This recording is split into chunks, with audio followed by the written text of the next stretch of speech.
What's up, guys? My name's Alex. Welcome to Mini Moment. For this episode, I sat down with Jeff Brummer, who's a lifelong racing enthusiast and Formula One superfan. Jeff grew up in Indiana in the shadows of the Indianapolis 500 and has been following racing for his whole life. He's a huge fan of the sport and of the industry. Jeff's had the opportunity to attend several Formula One events, including the U.S. Grand Prix in 2004 and 2005, one of which produced that iconic photo of only 6 cars in the pit lanes that you may know of. Jeff also had tickets to the United States Grand Prix in the year 2000, but life had other plans for him, and he actually became a father that day and missed the race. But luckily, he's been able to attend several races since then, and a couple of which with his children, which is super cool. Jeff was also in Austin at the inaugural Austin Grand Prix in 2012. Jeff and I deep dove sports marketing tactics, the latest brand endorsement deals, talking about Formula One as a sport, but more of Formula One as a culture, and the fans that follow the sport and follow the athletes, and how brands have tried to get a piece of that exact concept. We see athletes completely transcending the sport itself now. Athletes like Lewis Hamilton signing massive apparel deals. Athletes like George Russell and Lando Norris, who have tremendous social followings of people that just like their personality and like what they do every day, even when they're not racing. It's super fascinating to follow, and you may notice a similar trend across a lot of sports, but what really has driven a lot of this theme and this subculture attached to Formula One is the Netflix series Drive to Survive, where a lot of athletes' personalities were shown and the behind-the-scenes content that we're not super used to seeing with sports. And obviously, after the success of the show, you've seen a lot of other sports and leagues and even players try to recreate something similar to introduce their personal brand and who they are outside of their sport to the world. Unfortunately, we recorded days before Formula One and Disney announced their partnership. I would love to hear Jeff's opinion, and maybe we'll record a future episode just about that, because I can't even imagine what Disney's cooking up to get involved with Formula One. Hope you enjoy the conversation as much as I did, and looking forward to doing more of these sit-downs in the future. Cool. All right, let's do it. Ready? Yeah. I'm excited. First one ever.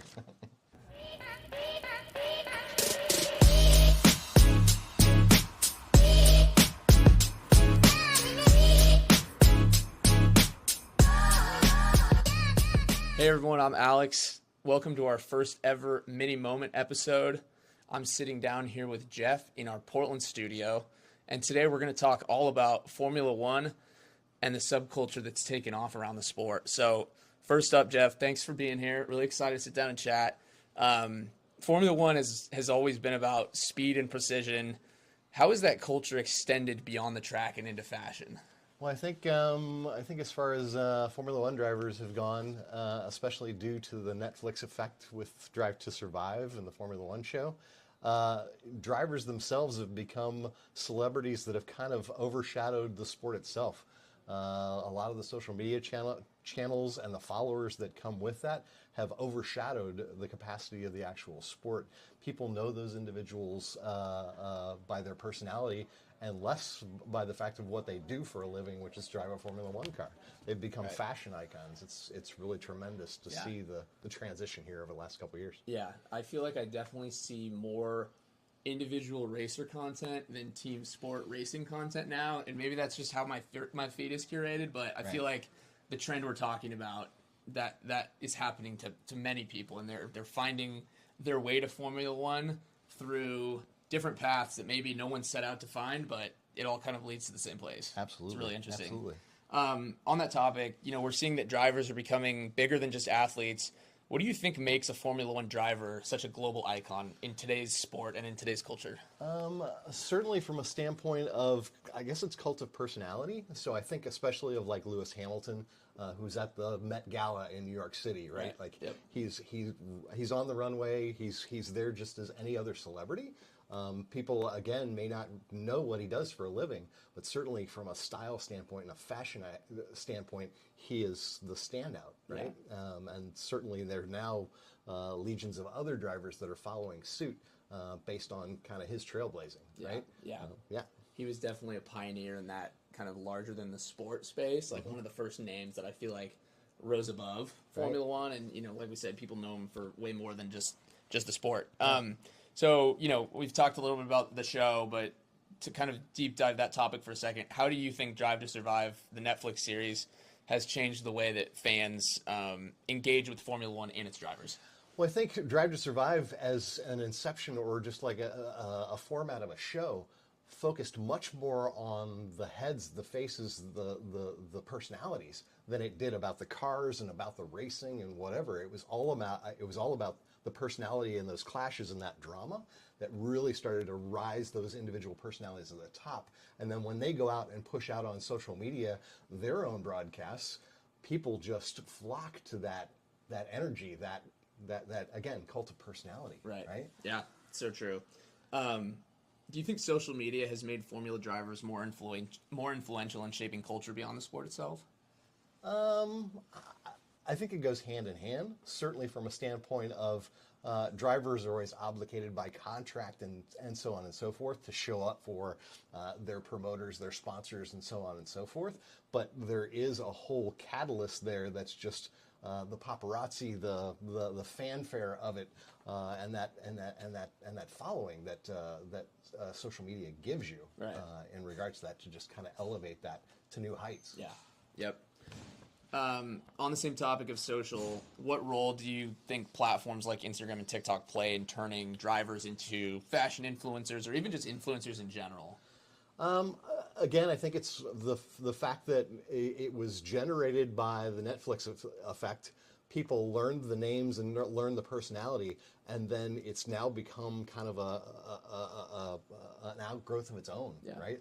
Those individual follows, or my favorite driver becomes all I follow, and less about the series, and less about the track, and less about the core of what Formula One is, right? It's all about that individual personality moving it forward. Yeah.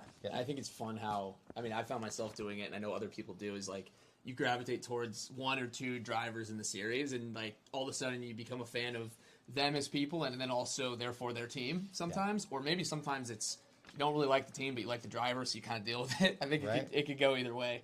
Right. In the past, on that topic, fans have followed teams, now they follow drivers. How do you see that shift impacting sponsorships and brand deals?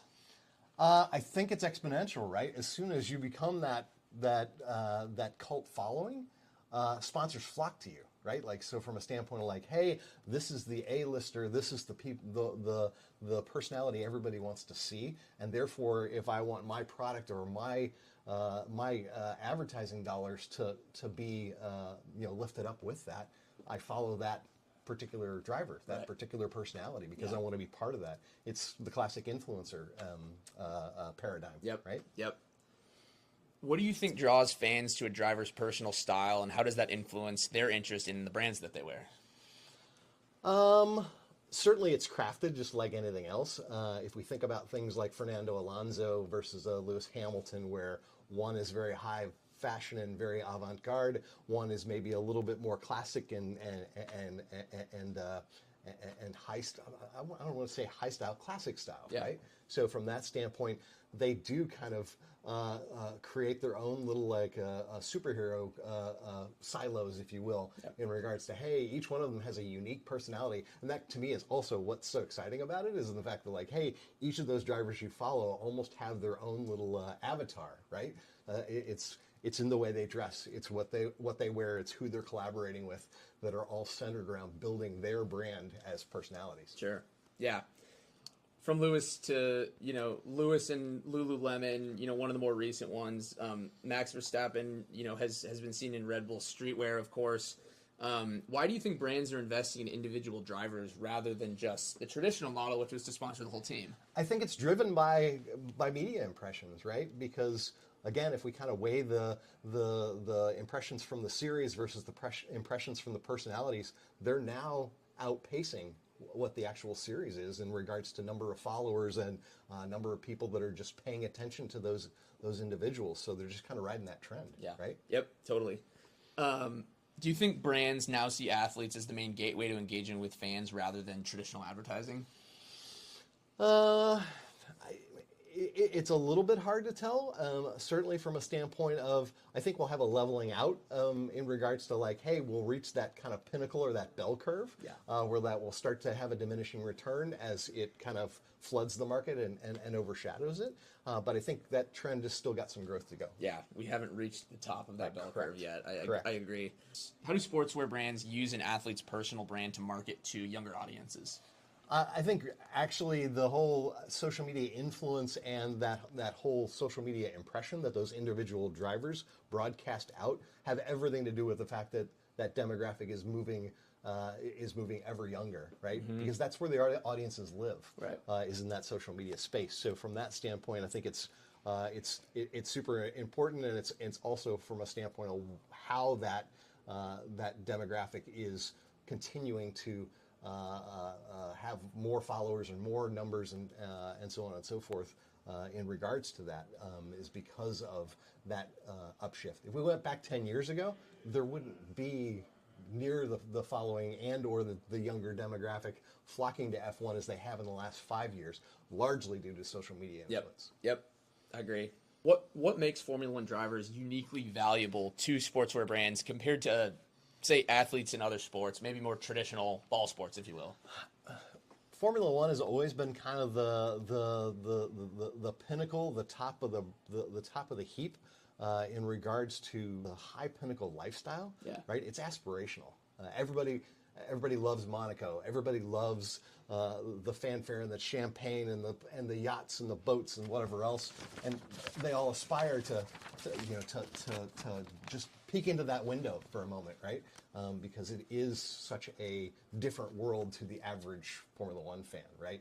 It's just really a matter of like, hey, it's all there in front of you.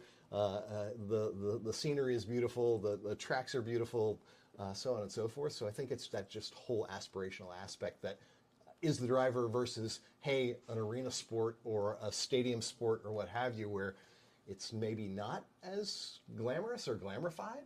Because there isn't that whole kind of 360 that you're getting from a Formula One venue that you aren't getting in ball sport. Yeah, no, that makes total sense, and I think the structure of their kind of roadshow model, right, is literally they go on the road to different parts of the world that are beautiful and unique, and that jet setter lifestyle is attached to luxury, certainly, and so I think you get some of that indirectly. I totally agree. Absolutely. We see Formula One fashion collaborations selling out very quickly when they drop. What do you think makes these collections so desirable? Again, I think it's that loyalty that's built from those social media platforms. You become a die-hard Lewis fan, you want to be in the Lewis gear, you want to be wearing the Lewis watch, you want to be wearing the Lewis glasses, right? So from that standpoint, it's just really a matter of, hey, those endorsements are super valuable because that audience now wants to emulate being as close to Lewis as they can through the products that he delivers. Yeah.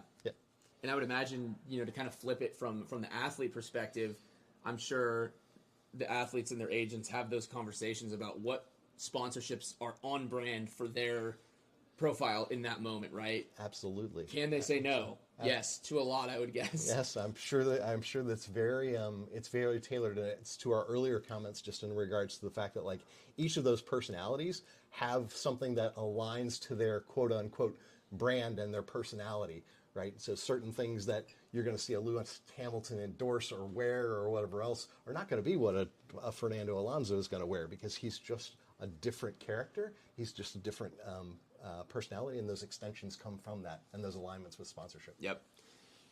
Is this shift towards lifestyle and fashion changing how drivers think about their brands and career longevity, do you think? Think about the Daniel Ricciardo example that we talked about when we were kind of talking about the list of questions, and like he's completely lived beyond his success on the track and has become this kind of cultural icon, brand face of the his of the sport. His personality lives on, even though he hasn't been active in the sport here for a year or two, right? So certainly from that standpoint, I think again it just gets into how ingrained those audiences and those followers become just in the cult of personality, right? Yeah. Like they're just so. And again, Daniel Ricciardo is a great example because the guy is just such an approachable, nice, lovable guy. Yeah. And you can't not like him. Like he's just like, yeah, he's not no longer in the sport, but certainly if he shows up in the pit lane, everyone's flocking to him. Totally. Right? Yeah. Yeah. With brands like Puma and Adidas investing heavily in Formula One, could we see a future where fashion plays an even bigger role in the sport? Or do you think it's back to the bell curve where we'll hit a point and then it might go away for a little bit? I mean, I think there is a point of saturation where the market has just had enough and that sort of thing, and it will manifest itself differently. How or whether it diminishes or whether it just evolves or changes, I think is yet to be seen. But certainly from a standpoint of there continues to be opportunity, there will continue to be growth.